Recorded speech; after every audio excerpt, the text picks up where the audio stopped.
mesin cuci manual ini.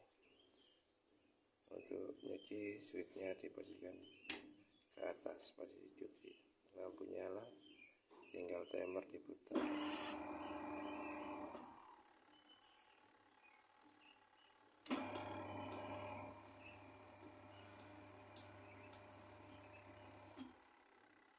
Jika sudah habis,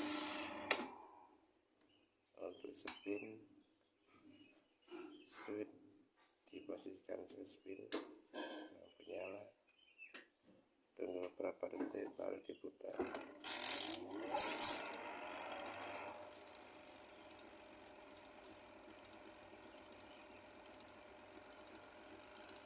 Jika sudah habis akan mati sendiri.